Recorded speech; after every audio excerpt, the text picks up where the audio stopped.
अस्सलाम वालेकुम जी, मैं हूं ज़िया बलोच।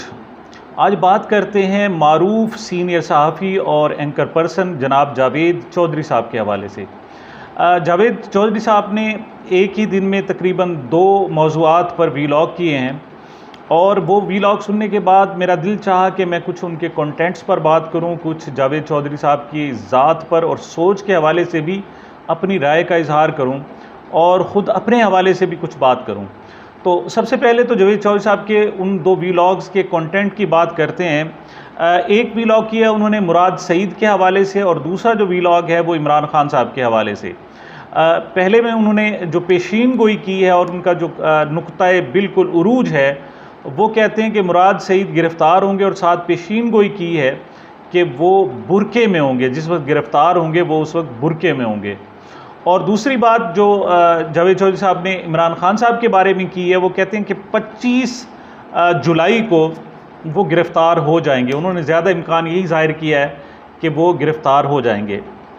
मुराद सईद के हवाले से उन्होंने सवाल उठाया है कि ये जो 1-2 दिन से ख़बरें गर्दिश कर रही हैं कि जनाब वो पाकिस्तान से अफ़गानिस्तान जाते हुए अफ़गान बॉर्डर पर गिरफ़्तार हुए और मुबैना तौर पर वो फैमिली के साथ थे और उन्होंने बुर्का पहना हुआ था और एजेंसियों ने और कुछ वहाँ के जनाब एहलकारों ने उनको गिरफ़्तार कर लिया और फिर जहाँ उनको हवाले करना था वहाँ हवाले कर दिया गया। अब जावेद चौधरी साहब आप जानते हैं कि बड़े बाखबर किस्म के साफ़ी होते हैं, उनके पास चूँकि उनके ताल्लुकात हैं हुकूमत वक्त के साथ और ताकतवर लोगों के साथ, उनके चहीते और प्यारे समझे जाते हैं, लिहाजा आम तौर पर उनकी ख़बरों में ख़ासी जान होती है।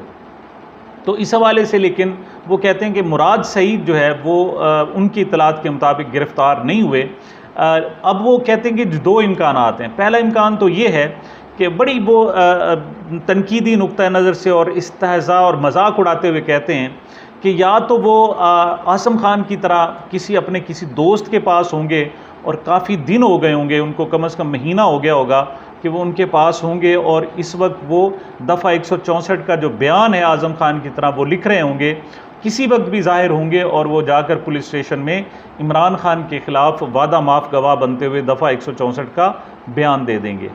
दूसरा जो इम्कान ज़ाहिर करते हैं वो कहते हैं कि ऐन मुमकिन है कि वो अफ़गानिस्तान में फ़रार हो चुके हों, क्योंकि अब तक वो सवात में रहें। जब तक वो सवात में रहें तो अपने दोस्तों के साथ रहते हुए वहाँ से वो कम्युनिकेट भी करते रहें, वहाँ से वो अपना कोई ना कोई वीडियो पैगाम, ऑडियो पैगाम लाजमी भेजते रहें। लेकिन कुछ अरसे से उनके ऑडियो और वीडियो पैगाम आना बंद हो गए। उसके बाद वो कहते हैं कि जब सवात में उनकी गिरफ़्तारी के खदशात पैदा हो गए, उनके घेरा तंग कर लिया गया या लोगों को, एजेंसियों को पता चला कि वो फ़लाँ शख्स के घर में पाए गए, फ़लाँ जगह जाते थे, फ़लाँ जगह से ख़रीदारी करते थे, तो उसके बाद उन्होंने अपनी ठिकाना तब्दील कर लिया और वो कहते हैं कि गिलगित बल्तिस्तान आ गए। गिलगित बल्तिस्तान में वो महफूज इस वजह से भी थे कि उस वक्त तक खालिद खुर्शीद की वहाँ पर हुकूमत थी, पीटीआई की हुकूमत थी और पीटीआई ने बहुत सारे पीटीआई के लोगों को वहाँ पर रखा हुआ था और पनाह दी हुई थी। वो कहते हैं कि गिलगित बल्तिस्तान की हुकूमत ख़त्म होने के बाद मुबैना तौर पर वो फ़रार हो गए और एक ख़बर जनाब उनके हवाले से चलवाई गई कि वो पाक अफ़गान बॉर्डर पर बुरके के अंदर गिरफ़्तार हो गए हैं। लेकिन जावेद चौधरी साहब कहते हैं कि नहीं, वो गिरफ़्तार नहीं हुए और वो अफ़गानिस्तान फ़रार हो गए हैं। मज़ीद वो ये भी दावा करते हैं कि उनके लिए आसान है, वो वहाँ उन्होंने दाढ़ी रख ली और हुलिया तब्दील कर लिया और पश्तो चूँकि वो जानते हैं, लिहाजा अफ़गानिस्तान में उनके लिए रहना बहुत मुश्किल है। और वो कहते हैं कि अगर कहीं और किसी मुल्क में चले जाते हैं तो वहाँ ट्रेस आउट हो जाएंगे और उनके लिए वहाँ रहना भी बहुत मुश्किल हो जाएगा। लेकिन इस सारी सूरत हाल के आखिर में वो कहते हैं जी कि वो एक पेशीन गोई कर रहे हैं और वो ये कह रहे हैं कि मुराद सईद जब भी गिरफ़्तार होंगे वो बुरके में गिरफ़्तार होंगे। अब इसके अंदर लॉजिक क्या है, मंतक क्या है, इसको छोड़ते हुए हम अगले वीलॉग पर जाते हैं। अगले वीलॉग में जनाब जावेद चौधरी साहब कहते हैं कि इमरान खान साहब अदालतों से भागते फिर रहे हैं और वो अदालतों से ज़मानत क्यों लेते हैं। उनका लुब्बे-लुबाब तफसील बताने की बजाय मैं सिर्फ लुब्बे-लुबाब बता देता हूँ। वो कहते हैं कि अदालतों से ज़मानतें क्यों लेते हैं, वो जनाब पेश क्यों नहीं होते। और वो कहते हैं जी अब जो 25 जुलाई को वो जनाब पेश होंगे तो गिरफ़्तार कर लिए जाएंगे, लेकिन वो कहते हैं जी वो भाग रहे हैं। अच्छा, यहाँ पर 25 जुलाई अभी तक आई नहीं है, उनको साइफर केस में FIA ने तलब किया है, अभी तक उनकी तरफ से कोई इंदिया नहीं आया है कि वो जाएंगे या नहीं जाएंगे। लेकिन यहाँ पर भी जावेद चौधरी साहब ने उनके खिलाफ तनकीद शुरू कर दी है।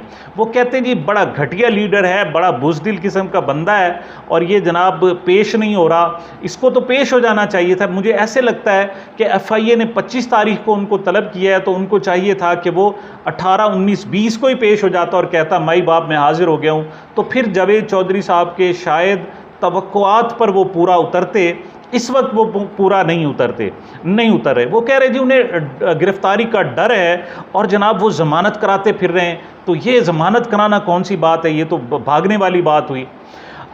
मुराद सईद के हवाले से भी उन्होंने गुफ्तगू की। मैं जब असल में वो कहते हैं कि वो एक बात बहुत तल्ख कही थी उसने, बात तो याद नहीं, याद है लहजा उसका।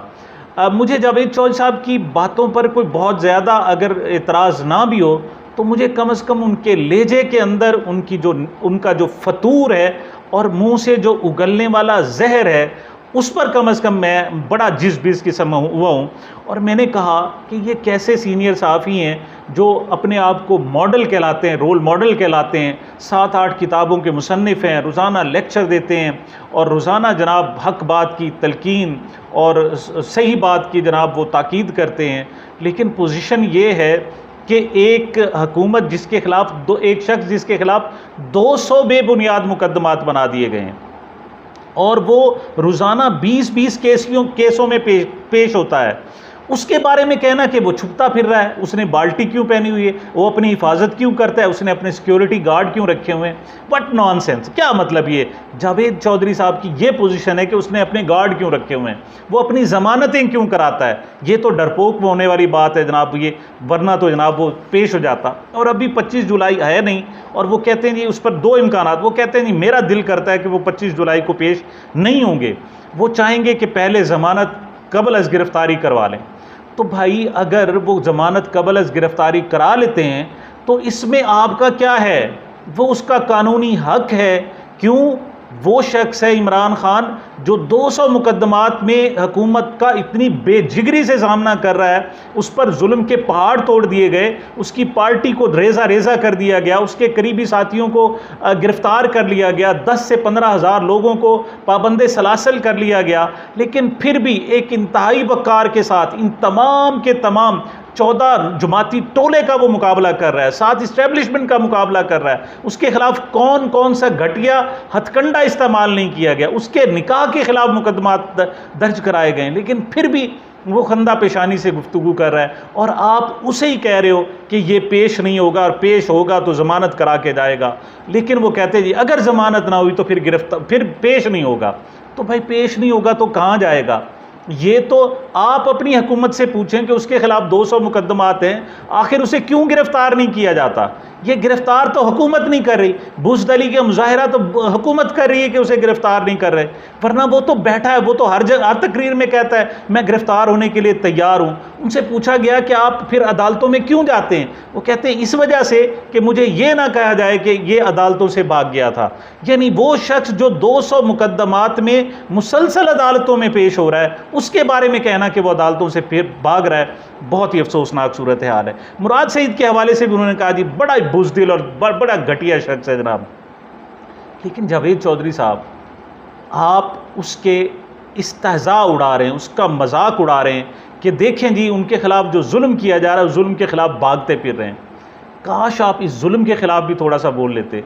ये हुकूमती जो फाशिज़म है इसके खिलाफ बोल लेते। ये कि कौन से जमहूरियत है जिसके तहत इस कदर लोगों को आपने गिरफ्तार कर लिया, 9 मई के आड़ में पूरी पार्टी आपने उलट पुलट कर रख दी कि उन पर हमले ये जो हमले हुए हैं, जो जनाब जिसे आप हमला कह रहे हैं, वो तो एहतजाज था PTI कहते हैं, लेकिन फ़र्ज़ करें कोर कमांडर हाउस पर हमला, उधर से जनाब पेशावर के जनाब जो रेडियो पाकिस्तान पेशावर है उस पर हमला, इन सब को भी मिलाएं तो वो 200, 300, 400 बंदे होंगे। लेकिन आप लोगों ने, यानी आपकी हुकूमत में, आपके ममदू ने 10,000 से ज़ायद लोगों को गिरफ्तार किया है और इस बुरे तरीके से किया है कि वो एक में ज़मानत कराते हैं तो अगले में गिरफ्तार हो जाते हैं, अदालत उन्हें फिर ज़मानत देती है और अगले केस में गिरफ्तार हो जाते हैं, फिर 5-5, 6-6 मरतबा ज़मानतें कराते हैं फिर भी वो जनाब जेलों में पड़े हुए। काश आप इस फाशिज्म पर बोलते, काश आप बोलते कि यहाँ पाकिस्तान में बुनियादी इंसानी हकूक़ की धज्जियाँ उड़ा दी गई हैं।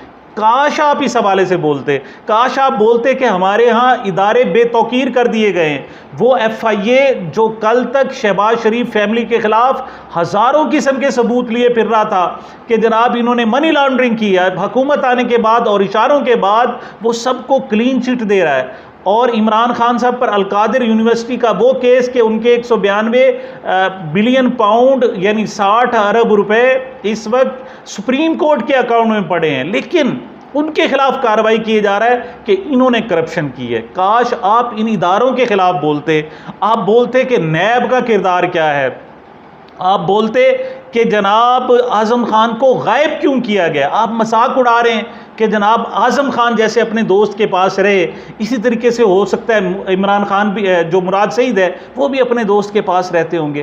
काश इन लोगों को लापता किया गया, आप उसके ख़िलाफ़ बोलते। लेकिन मेरे ख़्याल में ये क्यों बोलेंगे, आखिर इन्होंने नमक का हक़ नमक अदा करना है। क्यों? ये वो लोग हैं जो मरात लेते हैं। जावेद चौधरी साहब ये वो शख्स हैं जो मरात लेते हैं, यानी लिफाफा सहाफ़ियों के अगर टॉप 10 की लिस्ट बनाई जाए तो ये टॉप ऑफ द लिस्ट ये जनाब शुमार होंगे। ये कैसे उनके ख़िलाफ़ बोलेंगे? कहलाने को लाला मूसा के चौधरी कहलाते हैं, लेकिन उनकी हकीकत क्या है? वो ना जमहूरियत पर बात करते हैं, ना हुकूमती जुल्म के ख़िलाफ़ बात करते हैं, लेकिन वो बात करते हैं तो उनका जिनके साथ जुल्म हो रहा है उनका ठट्ठा और मखौल और मजाक उड़ाते हैं। ये सूरत हाल है। उसकी एक वजह भी है। वजह यह है कि शहबाज हुकूमत ने 14 अगस्त 2022 को जनाब जावेद चौधरी साहब के लिए सितारे इम्तियाज़ का ऐलान किया था, बहुत बड़ा एजाज़ दिया था। अब ये तो नाकदरी है ना कि आप इस तरह जनाब एजाज़ दें और फिर आप उसका हक़ नमक अदा ना करें। मैं समझता हूँ कि खूब हक़ नमक अदा कर रहे हैं और अच्छी बात है। साथ ही कुछ दोस्त मुझे भी कहते हैं कि आप दूसरों पर तनकीद करते हैं कि फ़लाँ शख्स जनाब हुकूमत की कासालेसी कर रहा है, लेकिन आप ख़ुद भी तो इमरान खान की हिमायत कर रहे होते हैं। मैं उनको एक बात ख़ास तौर पर कहना चाहता हूँ कि देखें, मेरी इमरान खान की हुकूमत पौने 3 साल रही। उस दौरान उठाकर कोई मेरा एक वीलॉग बना दिखा दें कि मैंने इमरान खान के हक़ में लिखा हो। आप उस दौरान का मेरा कोई कॉलम इंटरनेशनल अखबारात में जो भी शाये होते रहे उनमें से दिखा दें कि मैंने इमरान खान की कोई बेजा हिमायत की हो, मैंने उसके किसी भी कॉल और फेल की जो हुकूमती है उसकी तर्जमानी करने की कोशिश की हो। मैं तो इमरान खान के हक़ में उस वक्त आया हूँ जब उस पर जुल्म ढाया जा रहा था, जब उसकी गलत तरीके से हुकूमत ख़त्म की गई थी, जब उनकी जमात में लोटे बनाए गए थे, जब यहाँ जमहूरियत पामाल की जा रही थी, जब यहाँ अस्तबल और मंडियाँ लगाई जा रही थी, जब अरकान को ख़रीदा जा रहा था, मैं तो उस वक्त उसके हक़ में बोलने आया हूँ। और ये बोलना आसान नहीं है। जावेद चौधरी साहब से कहें ना ज़रा एक कालम इस तरह लिख के दिखाएं, वो अगले दिन गिरफ्तार ना हो जाएं तो फिर मुझे कहना। ये हम हैं कि तमाम तर हुकूमती जबर के बावजूद अपनी नौकरियों को मीडिया हाउसेस में 20-21 साल की जो नौकरियां हैं वो दाव पर लगाकर वो ख़त्म करके जनाब हम इमरान खान के हक़ में बोल रहे हैं, और उस वक्त तक बोल रहे हैं जब तक कि उसके ख़िलाफ़ जुल्म हो रहा है। बाकी इन ज़ालिमों के ख़िलाफ़ हम बोलते रहेंगे, उनका और हमारा मुआवजा ना किया जाए। मैंने कभी पूरी ज़िंदगी में किसी भी हुकूमत से, ये इमरान खान की तो दूर की बात है, किसी भी हुकूमत से मैंने 1 रुपए का कोई मराहत नहीं हो, उनसे मुलाकात तक की हो मैंने नहीं की। लेकिन इस वक्त चूँकि जुल्म हो रहा है, ज़्यादती हो रही है, जमहूरियत पामाल की जा रही है, बुनियादी इंसानी हकूक़ को कुचला जा रहा है, इस वक्त आइन को कुचला जा रहा है, इस वक्त जुल्म किया जा रहा है। इस जुल्म में इंशाअल्लाह मैं बोलता रहूँगा और कभी भी मैं जनाब जावेद चौधरी साहब की तरह कासालेस इंशाअल्लाह नहीं बनूँगा। मैं अपने दोस्तों से साथ दुआ भी करता हूँ, उनसे दरख्वास्त भी करता हूँ कि वो दुआ करें कि अल्लाह ताला इस्तकामत दे, और जब तक हम रहें हमारी ज़ुबान है वो हक़ के लिए बोलती रहे और जुल्म के ख़िलाफ़ बोलती रहे और उठती रहे। मुझे मेरे इस चैनल को अपनी मोहब्बतों और दुआओं में याद रखिएगा। मिलते हैं छोटे से वक्फे के बाद।